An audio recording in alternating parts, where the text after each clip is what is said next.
तिन्नाणं तारयाणं बुद्धाणं बोहियाणं मुत्ताणं मोयगाणं सर्वज्ञ तीर्थंकर परमात्मा को वंदन नमन। बोधि प्रदाता निर्ग्रंथ सद्गुरुदेव को भाव वंदन। जय हो। हम सभी के भीतर स्वयं को जानने की एक ललक है। हम चाहते हैं कि हम वैसे ही हो जाएं कि हमारे भीतर जो हो हम बाहर भी सभी को वो एहसास दिला पाएं। क्योंकि कई बार होता है कि हम कहना कुछ और चाहते हैं, मुंह से निकल कुछ और जाता है। हम करना कुछ और चाहते हैं लेकिन हमसे हो कुछ और जाता है। कई बार हम बहुत कुछ पुरुषार्थ करना चाहते हैं, हमें सारी थ्योरीज पता है, हमने पूरी तैयारी भी कर ली है कि हमें इस तरह से अपनी सारी कमियों को छोड़ना है, अपनी सारी कमज़ोरियों को छोड़ना है, हमें अपने भीतर उतर कर खुद को जानना है, हमें बाहरी संसार से नाता तोड़ देना है, हमारे आसपास क्या घटित हो रहा है हमें उस तरफ ध्यान ही नहीं देना। लेकिन हम छोटी छोटी चीज़ों के द्वारा ही विचलित हो जाते हैं। जैसे हम प्रवचन सभा में बैठे हैं, बहुत सारे लोगों के साथ हम स्वयं भी दत्तचित्त होकर मात्र गुरुवाणी पर ही अपना ध्यान लगा रहे हैं। उस ज्ञान रस को, उस ज्ञान सुधा को हम पी रहे हैं।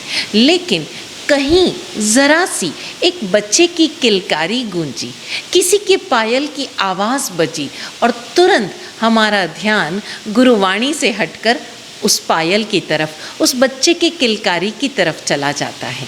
हम ज्ञान आराधना कर रहे हैं, पूरी तरह से उसमें डूबे हुए हैं और अचानक कोई महक आ गई, कोई हमारी प्रिय वस्तु जो हमें बेहद पसंद है, ऐसी भोज्य पदार्थ की हमें महक आ गई, हमें खुशबू आ गई और अब सोचने लगता है ये क्या है, टेस्ट करने लगता है ये क्या है, कौन लाया होगा, इस समय कौन है।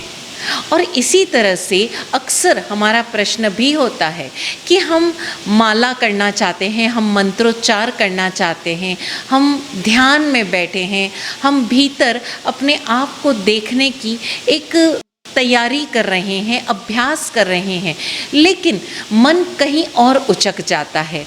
कहीं किसी ने आकर कुछ किया और हमारा मन सिहर उठता है, और ना सिर्फ मन, हमारा तन भी सिहर उठता है। और हमारे भीतर, यानी हम बाहर से भले ही मौन हो जाएं, लेकिन भीतर 100 सवाल उठते हैं। अरे इनको दिखता नहीं, मैं ध्यान में हूँ, यहीं पर इनको बात करनी है क्या, टीवी की आवाज़ इतनी तेज़ क्यों है, ये बच्चे यहाँ क्यों चिल्ला रहे हैं, इनके माँ बाप इनको कह नहीं सकते क्या कि यहाँ पर देखो ये लोग ध्यान कर रहे हैं। इसी तरह का इतना सारा वार्तालाप हमारे भीतर शुरू हो जाता है। परिणाम, हमारा मन एक दिशा में जा रहा है, हमारी वाणी किसी और दिशा में और हमारी काया किसी और दिशा में। तो जब हमारे मन, वाणी और काया ही एकजुट नहीं हो पा रहे हैं, युगपत नहीं हो पा रहे हैं, तो फिर हम ये योग कैसे साधेंगे। और हमारी ये आत्मा जो हमारे इस मन द्वारा बाहर के संसार से संपर्क साध रही है, हमारी इस वाणी के द्वारा हमारी आत्मा बाहर के इस संसार के साथ संपर्क साध रही है, और इसी तरह काया के द्वारा हमारी ये आत्मा इस बाहरी संसार से संपर्क साध रही है। यानी मन, वाणी और काया से हमारी ये आत्मा बाहर के संसार से संपर्क साध रही है।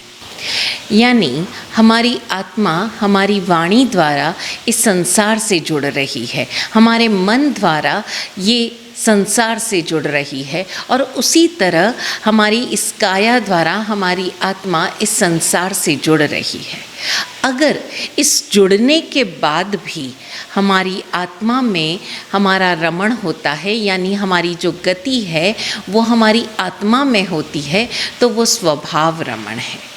और अगर यही रमण, यानी हम आत्मा से तो च्युत हो जाते हैं और मन, वाणी और काया इस पूरे बाहरी संसार में इतने लिप्त हो जाते हैं, इतनी दूर तक बहे चले जाते हैं और अलग अलग दिशाओं में, तब ये विभाव गति है। अब इसको बड़ा सरल शब्दों में समझिए, सीधी सी बात है, अगर हमारा मन एक दिशा में भागेगा, वचन एक दिशा में और काया एक दिशा में, तब हमारा कोई भी कार्य, हम आध्यात्म की तो बात ही छोड़ दें, ध्यान और कायोत्सर की तो बात ही छोड़ दें, हमारा कोई कार्य 100% परफेक्टली हो ही नहीं पाएगा।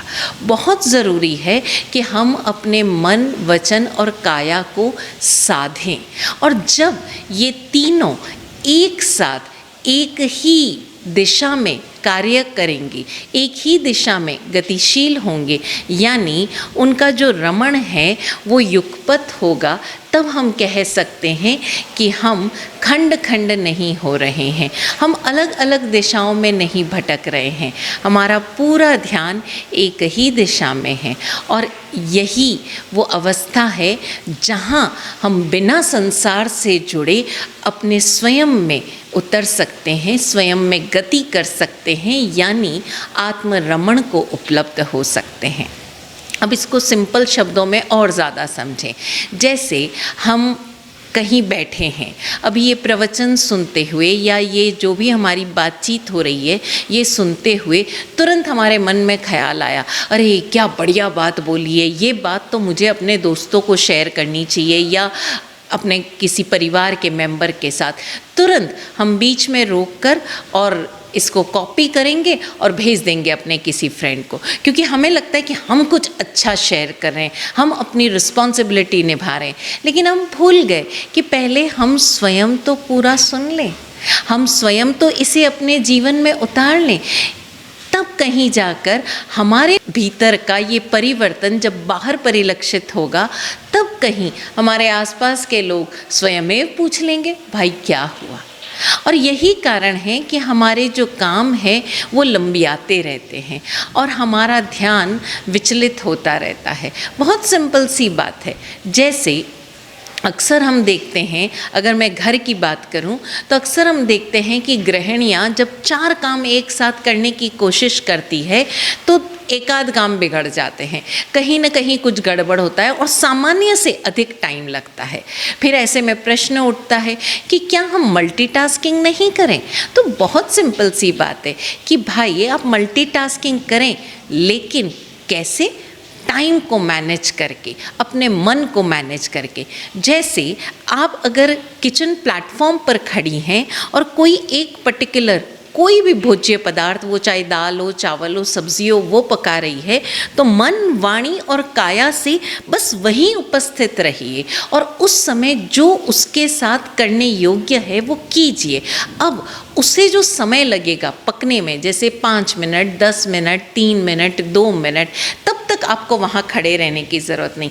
उन 3 मिनटों में या वो जो भी समय है उसके पकने का, तब तक आप कोई अन्य कार्य कर सकते हैं। जब आप उस कार्य पर जाएं तो उस कार्य को भी उसी प्रकार से करें और पुनः अगर समय पूरा हो गया है तो पुनः लौटकर उस पहले कार्य पर आएं, अन्यथा उस पर जो भी इंस्ट्रक्शंस देने हैं वो देकर तीसरे काम पर जाएं। लेकिन हम लोग क्या करते हैं, बहुत सारे काम एक साथ करने के चक्कर में एक काम करते करते किसी ने कुछ बोला, हम तुरंत उसे छोड़कर कहीं और भाग जाते हैं। अब हमारा शरीर तो इसी जगह पर है, हमारी वाणी इसी जगह पर है, लेकिन मन बट गया, मन पहले उधर भागा, अब हमारी वाणी भी बटेगी, हम इसे छोड़ देंगे और कहीं और चले जाएंगे, उसे इंस्ट्रक्शन देंगे और उसके बाद हम जब वापस लौटेंगे उस काम पर, तब हमारी वाणी के बीच में गैप आ जाएगा। मन तो वैसे ही उचक लट्टू है, तो इस सारे घाल मेल में क्या होता है कि सब कुछ गड्ढम गड्ढ हो जाता है और कहीं ना कहीं हम चूक ही जाते हैं, हम थकते भी अधिक हैं, हमारा काम भी परफेक्ट नहीं होता और भीतर एक झुंझलाहट भी आ जाती है। अब ज़रा इस पर गौर करें, हम इसी तरह से जब ध्यान में बैठते हैं तो हमने बाहर से तो दरवाजे बंद कर दिए, अब जो मन में जो जो कुछ हमने दबा रखा था वो सरफेस पर आता है। तब ऐसे में प्रश्न उठता है कि हम क्या करें, हम कैसे विचलित ना हों। बहुत सिंपल सा तरीका है, प्रयास करें कि आप अपने इस आसन को, जहाँ पर भी आप जिस भी आसन में, चाहे बैठे हैं, चाहे खड़े हैं, चाहे जो भी आसन में बैठे हैं, सुखासन, वज्रासन, जो भी आसन में, उस आसन में स्वयं को स्थिर कर लें। परेशानी यहाँ पर भी आती है कि हम चाहते तो हैं कि हम स्थिर हो जाएं, लेकिन हमारा शरीर साथ नहीं देता। क्यों नहीं साथ देता, हम इसकी चर्चा पर अभी आएंगे। दूसरा स्टेप, वाणी से मौन हो जाए, यानी हमारे मन में भी अगर कोई प्रतिक्रिया उठे तो उसे भी हम बिल्कुल रोक दें, दबाएं नहीं, रोक दें, एक प्यारा सा इंस्ट्रक्शन देकर, अभी नहीं, बाद में। फिर जब मन के इस स्क्रीन पर वो जो सारी चीज़ें इधर उधर से आ रही है, आप अपने भीतर एक संकल्प कर लें कि मैं इन सारी जो भी फाइल्स मेरे सामने आ रही है, जो विचार, जो स्मृतियाँ, जो प्रतिक्रियाएं, जो कुछ भी है, वो अगर मेरे मन की स्क्रीन पर आ रहा है, मेरे भीतर उठ रहा है, तो मैं उन सभी को ना तो रिएक्ट करूँगा और ना ही रिस्पॉन्ड करूँगा। मैं कोई जवाब ही नहीं दूँगा, और जब मैं जवाब ही नहीं दूँगा तो धीरे धीरे उनका फ्लो कम हो जाएगा। आप सोचेंगे ऐसा कैसे? बिल्कुल ऐसे है। आप समझिए, आपकी डोर बेल पर किसी ने नॉक किया, आपको नहीं पता बाहर कौन है, कोई भी हो सकता है, कोई मेहमान हो सकता है, कोई घरेलू व्यक्ति हो सकता है, कोई भी हो सकता है, कोई सेल्समैन हो सकता है। आप सो रहे हैं या बैठे हैं या कुछ भी कर रहे हैं, अगर आप उठकर उस डोर तक नहीं जाएंगे, उस दरवाजे तक नहीं जाएंगे, ना पूछेंगे कौन है, ना उसे खोलेंगे, ना कोई रिस्पॉन्स देंगे, ना रिएक्ट करेंगे, तो क्या होगा? थोड़ी देर दरवाज़ा बजाकर वो या डोरबेल बजाकर वो व्यक्ति चला जाएगा, जो कोई भी था। लेकिन अगर कोई व्यक्ति आपसे ही मिलने आया है और आपसे मिले बिना जाएगा नहीं, कोई आपका करीबी रिश्तेदार है, कोई मेहमान है, या कोई आपके घर का सदस्य है, तब आप क्या करेंगे? आप फिर से वो दरवाज़ा बजाएगा और अब आप एक बार जाकर खोल कर देखेंगे, मेहमान है या कोई व्यक्ति है, आप उसे बिठाएंगे। अब अगर आपका वो कोई घर का ही सदस्य है तो आप पुनः जाकर सो जाएंगे, है कि नहीं? आप पुनः जाकर सो जाएंगे, या जो काम कर रहे हैं वो करने लग जाएंगे, उन्हें कह देंगे कि रुकिए मैं ये काम कंप्लीट करके आता हूँ। अगर आपके मेहमान भी हैं और वो भी ऐसे हैं, तब भी आप उन्हें कहेंगे 1 मिनट दीजिए, मैं पुनः आता हूँ। पहले जाकर आप अपना वो काम कंप्लीट करेंगे और उसके बाद जाकर उन्हें अटेंड करेंगे। ऐसा ही करते हैं ना हम। उसी तरह से जब आपके मन के स्क्रीन पर ये फाइल्स आ रही हैं तो आप उन्हें भी कह दें कि मैं रिस्पॉन्ड और रिएक्ट नहीं करूँगा, लेकिन उसके बाद भी वो रुक नहीं रही है, बार बार आ रही है, तब उन्हें कहिए अभी मैं व्यस्त हूँ, मैं अपने आप के साथ हूँ, तुमसे मैं थोड़ी देर बाद डील करूँगा, इसलिए अभी तुम निकल जाओ, निकल जाओ, निकल जाओ। और यकीन जानिए ऐसा होगा। धीरे धीरे वो जो आवेग है मन में, विचारों का, प्रतिक्रियाओं का, यादों का, या किसी भी तरह के बातों का, वो सब धीरे धीरे शांत होता चला जाएगा। लेकिन इतना वक्त दीजिए, और ये जो वक्त मैं जितना बोलने में लगा रही हूँ ना, उतना भी नहीं लगता, ये मात्र 2 या 3 मिनट ही लगते हैं। आप उन्हें शांत होने दीजिए और उसके बाद आप अपनी पूरी दिनचर्या को रिव्यू कीजिए, और तब आप वाकई प्रतिक्रमण करने के पश्चात, निरीक्षण, गरहा और वोसिरामी करने के पश्चात कायोत्सर्ग के लिए तैयार हो पाएंगे। अन्यथा तो हम इस काया के, वाणी के और मन के व्यापारों में ही उलझ कर रह जाएंगे, और कायोत्सर्ग इस साल भी हमारे लिए हर बार की तरह मात्र कुछ पाठ रटन या कुछ गिनने तक रह जाएगा। इस बार प्रयास करें कि आप वाकई अपने मन को शांत कर पाएँ, अपने तन को स्थिर कर पाएँ, अपनी वाणी को मौन कर पाएँ और कायोत्सर्ग में प्रवेश कर पाएँ। कुछ क्षण भी अगर हम प्रवेश कर पाए, वो एक समय को भी हम उपलब्ध हो पाए, तो हम वाकई अपनी आत्मा को उपलब्ध हो जाएंगे। अब हम बात करते हैं, जहाँ पर बीच में हमने एक पॉइंट छोड़ा था कि हम अपने इस शरीर का क्या करें। ये जो शरीर है ये बहुत तरह से हमें तकलीफ़ देता है। हमें लगता है उम्र के कारण है, किसी को कोई और कारण लगता है, किसी को बीमारी लगती है।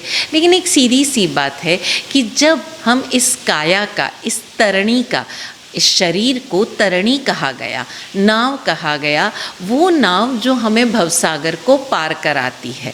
अब देखा जाए तो कई लोग कहते हैं कि ये तो शरीर नश्वर है, इसका क्या ध्यान रखना, इसको तो जितना तपाओ, जितना कष्ट दो, कर्मों की निर्जरा हो जाएगी।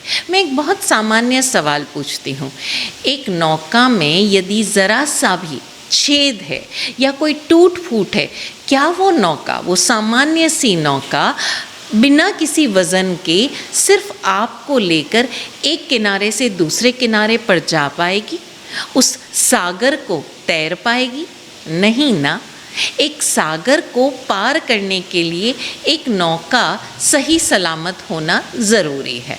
उसी तरह से ये जो शरीर है, जो तरणी है, जो नौका है, इसकी हम साजो सिंगार भले ही ना करें, इसे कोई सजाएं नहीं, इसे पेंट ना करें, इस पर रंग ना करें, लेकिन इसकी समय समय पर देखभाल और मरम्मत ज़रूरी है। हमें ये पता होना चाहिए कि इसमें कहाँ कहाँ छेद हो रहे हैं, कहाँ कहाँ ये टूट फूट रहा है, तो उस टूटन फूटन को ठीक करना आवश्यक है, उस छेद को ठीक करना आवश्यक है। लेकिन अगर हम शुरुआत से इसके प्रति लापरवाह बने रहेंगे तो फिर ये डुबाने के सिवाय कुछ नहीं करेगी और फिर से वो जन्म मरण वाला चक्र चालू हो जाएगा।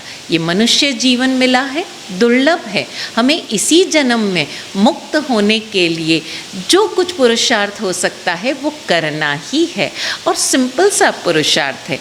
जो हमारे भीतर की बनावट है उसे हम जान लें कि वो तपस्या है, भक्ति है, ज्ञान है, ध्यान है, जो भी मार्ग है। लेकिन वो तभी तो जान पाएंगे कि पहले हम अपने इस मन वचन काया को साधें। तो इस काया को साधने का सिंपल सा तरीका है कि आप इसके हर एक जॉइंट को, यानी ये जितनी भी संधियां हैं, इन्हें चालू हालत में रखें। अब वो आप किस तरह से रखते हैं कि आप यंग हैं अगर तो स्ट्रेचिंग करते हैं, या नृत्य करते हैं, या सिंपल योगासन करते हैं, कुछ भी करें, या घर का काम करके ही आप ओके हो जाते हैं, पैदल चलते हैं, वॉकिंग करते हैं, आप जो भी काम करते हैं, बस इतना ध्यान रखें कि अपने शरीर के हर जॉइंट को इस्तेमाल करें। उसकी जो चलने की तरीका है, यानी किसी का 60 डिग्री है कोई जॉइंट, जैसे हमारे घुटनों का जॉइंट, ये 180 डिग्रीज तक मुड़ सकता है। हमारी गर्दन थोड़ी ज़्यादा हो सकती है, हमारे जो शोल्डर्स हैं, हमारे जो कंधे हैं, वो पूरे 360 डिग्री रोटेट हो सकते हैं। इसी तरह से हम चेक करें कि हमारे शरीर का हर जॉइंट, चाहे वो अंगुली का हो, हमारे एड़ियों का हो, हमारे गले गर्दन का हो, किसी का भी हो, वो सही सामान्य अवस्था में रहे। तब धीरे धीरे हम काया से स्थिर हो पाएंगे। काया से आसन में बैठने का तरीका भी है, और वो ऐसे बहुत सारे तरीके हैं कि हम किस आसन में सोते हैं, किस आसन में खड़े होते हैं, कैसे बैठते हैं, कैसे हमारी पूरी दिनचर्या चलती है, हम कहाँ गड़बड़ करते हैं, कैसे पढ़ते हैं, कैसे हम ध्यान करते हैं, ऐसे बहुत सारे तरीके हैं।